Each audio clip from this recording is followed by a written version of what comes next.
This is Arc. It's one of the most played self-cast spells in the whole game, and this is its DPS on a 2-link. This is Creeping Frost if you build a hit base on 2-link. And this is its DPS. The discrepancy in DPS between Creeping Frost and almost every other spell skill in the game is one of the reasons why I believe it will be one of the single strongest League starters for a self-cast Inquisitor. And best of all, this build can be played from level 12 all the way until you actually kill the Ubers. As a caveat to everything, I'll be playing in the upcoming solo self-found hardcore boss race. So virtually every single POB I'll be putting out from now until the start of the league will be keeping in mind roughly a 3-day progression in solo self-found hardcore. I probably won't be thinking about scaling gear much beyond this, and if you're playing an SC trade, you have way better options for far more damage and far more unique options. Before I explain the key features for the build, let me explain the mechanics for Creeping Frost and why it actually works. So the skill fires a projectile that can explode, and this is a hit-based portion. When that explosion happens, it then releases a cold damage over time on the ground. Now, most people look to scale the cold damage over time, and a lot of cold dot builds actually use Creeping Frost, and this is very effective. But the hit portion from the projectile is actually extremely interesting. It's one of the only skills in the game that can steal shotgun, which basically means that modifiers to projectiles are also more multipliers to the DPS of the skill. Additionally, this projectile can actually pierce one time before it explodes. So in addition to the base projectile, any modifiers to the number of projectiles, getting a source of pierce also gives you one additional hit. Now for some reason you don't get 5 shotgunning pierce interactions, you only get 1. But if you're running GMP, one source of pierce, say on gloves, on an implicit, as a crafted mod on your helmet, this is worth 20% more DPS. Finally, the spread of the projectiles is dictated by how far your cursor is away from your character. So if you're firing them point blank, all the Creeping Frost projectiles will overlap, and all those hits will shotgun and overlap. And if you fire it far away, the projectiles will fan out to give you a really nice clear. In short, we're talking about a spell with a pretty decent base damage that can hit 6 times with a single support gem that also has a cold dot lingering portion to help you kill off stragglers. So I know I made it an occultist build, and that one's something else altogether. This was an Inquisitor. Why am I doing that? Well, really it's because nothing really comes close in a solo self-found setting for League start. Firstly, Inquisitor gives a ton of regen. This is very, very obvious. The recovery from Inquisitor is incredible, especially on spellcasters, because you don't have easy access to recovery, things like Leech. Now you do get Leech from Ichor implicits on your gloves later on, but early on you really want to have that regen. The recovery is so good that in the late game, as you start to get maximum resistances on implicits, on your shield, you can start running Righteous Fire full time for a gigantic more multiplier, and then even throw on Vol RF. Further, Inevitable Judgment is probably the single strongest Ascendancy node as far as early Atlas progression goes. There's a lot of resistance modifiers, not just on map rolls, but on monsters. And with Arch Nemesis being added into the core league, we're likely to see rare monsters get much more resistances as well. Inevitable Judgment trivializes all these map mods, all these modifiers, and also the buffs to influence shrines, which will give a ton more resistances in the new patch. In short, don't even think about clicking Occultist unless you have at least 9 power charges on your build. The one thing that Occultist does have over Inquisitor is much better clear because of power charge scaling combined with AoE scaling. But this is all in the super high end in softcore trade, and in a league start setting, the two are completely unmatched. The setup that I'm using for the solo self-found hardcore race roughly features about 4.5 mil DPS, something like 100 to 150k EHP with the 50k max hit, all the perks and recovery that go with being an Inquisitor. The EHP is set properly. The physical mitigation on this build is actually okay, it's not fantastic. I'm running Determination with a Granite Flask. You could look to get Endurance charges elsewhere, you could look for Endurance charge generation on your ring, but generally I think this will be pretty tanky as far as the core game goes. Now we don't know how hard Uber content will be, and if it's really difficult, you might look to run a Melding of the Flesh. Otherwise though, I think this build is really well set up. You got pretty good damage, you got pretty good recovery, you got a pretty good EHP pool, and the fact that it's a cold build will actually make a lot of your boss and mapping encounters much safer because of always chilling enemies. One of the lessons I learned recently from playing Gauntlet is just how insanely overpowered chill effect is. Being able to do boss encounters when everyone is much slower makes these boss encounters much easier. And playing a cold build means that you can have chill without having to run skitter bots or be a necromancer. So for those of you who aren't caught up on the current racing meta, Templars tend to level right now using Rolling Magma with Elemental Proliferation and Onslaught as your primary links early on. I'm going to be doing this as well from level 1 to 12, but at level 4 you want to grab both Flame Wall and Holy Flame Totem to help supplement your single target damage. Your early tree is also really great because you get Holy Dominion, you get early flat life nodes, and then you have a lot of damage. Precision gives them attributes, attack speed and cast speed, and you have a ton of extra damage here as well. This is also really great because you level with Leap Slam. At level 12, you can start using Creeping Frost right away.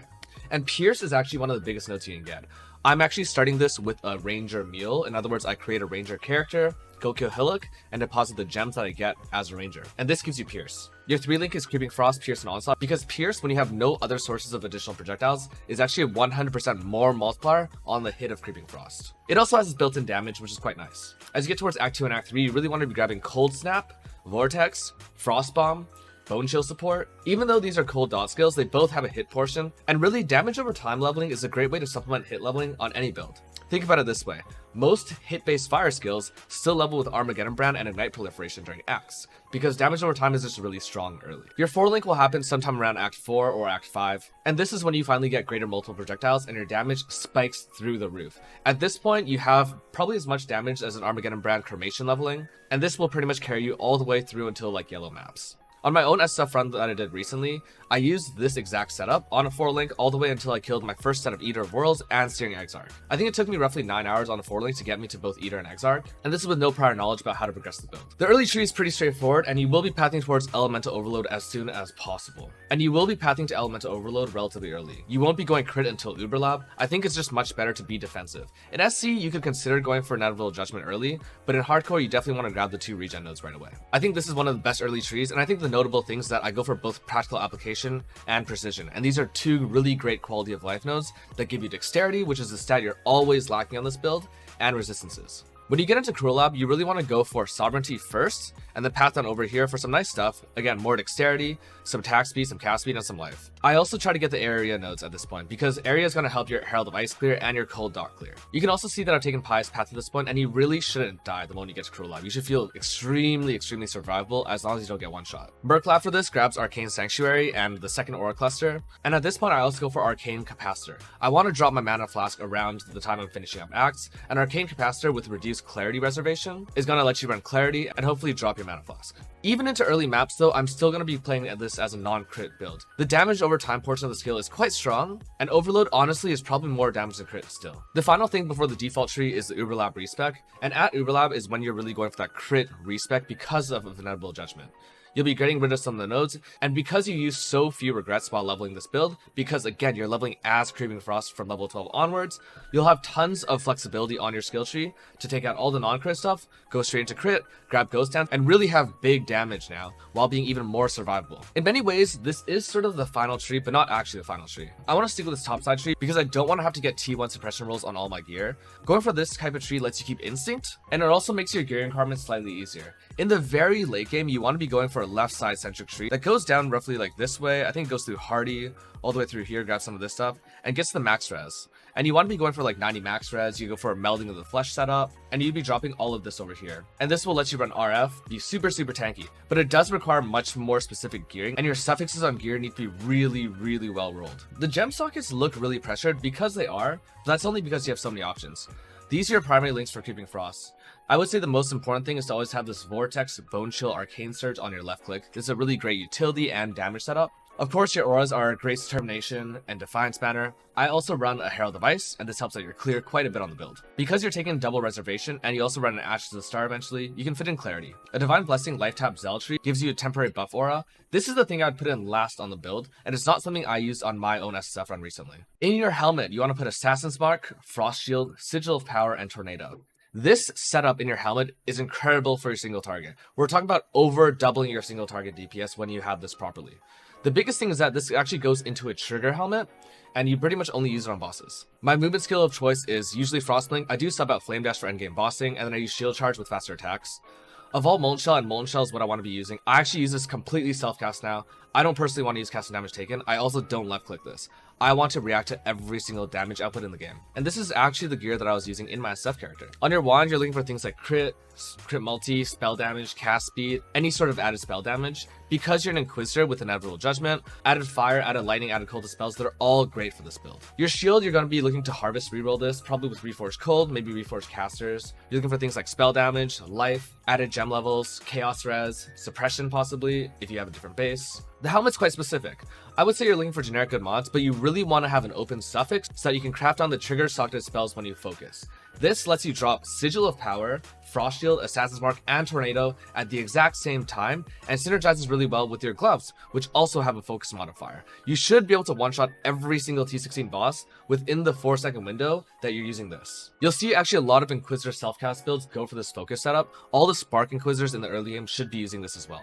The body armor is relatively straightforward again. Suppression life, you really want to have the open prefix for Gravicius, the gain maximum life as extra ES. This is even more important on Inquisitor. Boots are completely flexible. I didn't like these. I would actually prefer to get Brittle Ground boots as an implicit from, I believe, Searing Exarch, but Brittle Ground giving you that base crit lets you drop crit elsewhere on your tree, and is really, really strong. I also forgot to mention that you do need one source of Pierce, so this will tend to be either on your gloves or your helmet as a June mod, or you can actually get it as an implicit on your gloves. This one for sure is an Eater implicit, and you get +1 Pierce just by rolling Eater of Worlds Ichors on your gloves. Because the rest of your gear is so offensively focused and with suppression, your rings are really where you get your resistances. With enough mana regen, there is a world in which you could actually drop clarity entirely, but I look for things like just res, life. I do want to use at least one unset, I would rather have 2.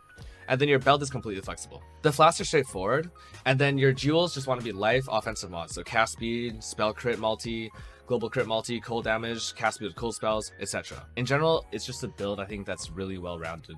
The numbers are definitely there both offensively and defensively, and as far as the playstyle goes, it's actually a one-button build, which is fairly rare in the current meta.